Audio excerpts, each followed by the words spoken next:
Et c'est un plaisir de vous avoir avec nous sur Fili Radar. Madame, Messieurs, bienvenue. C'est le temps de l'information. L'Union africaine a déclaré son profond regret suite à la décision prise ce week-end par les régimes militaires du Burkina Faso, du Mali et du Niger de se retirer du bloc régional ouest-africain, la CEDEAO. Ces trois nations ont accusé la CEDEAO de constituer une menace pour leur souveraineté. Ils étaient tous membres fondateurs lors de la création de la CEDEAO il y a près de 50 ans. Dans une déclaration mardi, le président de la Commission de l'Union africaine, son Excellence Moussa Faki Mahamat, appelle les dirigeants régionaux à intensifier le dialogue entre les dirigeants de la CEDEAO et les trois pays susmentionnés. Le Nigeria a également reproché au Mali, au Burkina Faso et au Niger d'avoir quitté la CEDEAO, affirmant qu'ils voulaient laisser tomber leur peuple en quittant le groupe. Dans le cadre de la tenue des prochains scrutins, les autorités tchadiennes ont mis en place une agence pour organiser les élections. Il s'agit de l'Agence nationale de gestion des élections en lieu et place de la Commission électorale nationale indépendante. Ceci d'après les recommandations du dialogue national inclusif. Le projet de loi organique portant attribution et fonctionnement de cette instance électorale a été approuvé le 26 janvier 2024 par les membres du Parlement transitoire. Par un décret signé le 29 janvier, le chef de l'État Mahamat Idriss Déby Itno a promulgué cette loi, actant ainsi la mise en place de cet organe. Au Togo, le gouvernement annonce 13 milliards de francs CFA pour assurer la sécurité alimentaire en 2024.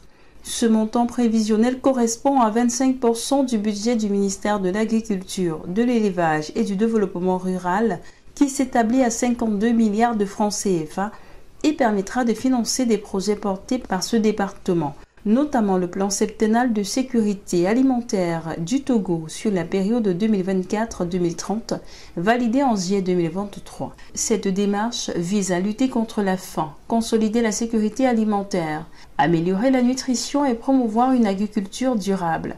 Une partie de ces fonds sera octroyée à l'Agence nationale de sécurité alimentaire du Togo, pour poursuivre la mise en œuvre de sa politique d'achat et de stockage des céréales, ainsi que de préfinancement des producteurs agricoles. Les ressources allouées seront également injectées dans la transformation structurelle des systèmes alimentaires, conformément à l'ambition des autorités togolaises déclinée dans la feuille de route gouvernementale 2020-2025. Pour rappel, l'ambition du Togo est de parvenir à une production qui va couvrir les besoins nationaux. Nous devons renforcer la sécurité alimentaire, travailler à la souveraineté alimentaire et permettre à nos braves agriculteurs de vivre décemment de leur labeur, avait insisté le chef de l'État, son Excellence Faure Gnassingbé, lors du Forum des producteurs agricoles du Togo, tenu l'année dernière à Séville. Selon le président, la problématique de la sécurité alimentaire ne peut être appréhendée du seul point de vue du volume de la production des denrées alimentaires, mais il convient également de prendre en considération la question de l'accès aux dites ressources alimentaires. Le Premier ministre français Gabriel Attal a prononcé mardi 24 janvier son premier discours devant l'Assemblée nationale.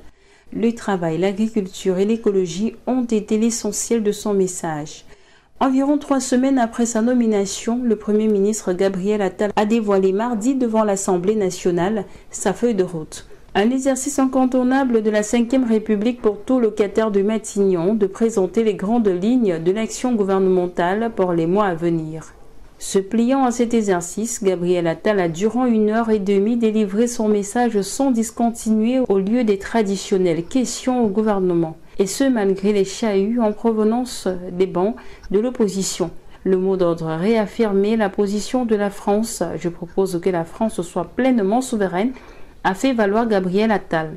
Confronté à sa première crise marquée par la colère des agriculteurs, le chef du gouvernement assure qu'il devait y avoir une exception française. Notre agriculture est notre force et notre fierté aussi. Alors je le dis ici solennellement, il doit y avoir une exception agricole française, a-t-il déclaré. Supprimer des normes si possible. Vendredi dernier, j'ai annoncé la suppression de 10 normes nationales pour nos agriculteurs. Et beaucoup d'autres suivront, a ajouté M. Attal. Lors d'une rencontre avec les syndicats vendredi dernier, le chef du gouvernement avait annoncé un premier train de mesures sans pour autant calmer la colère. Depuis lundi après-midi, des agriculteurs bloquent des axes stratégiques autour de Paris.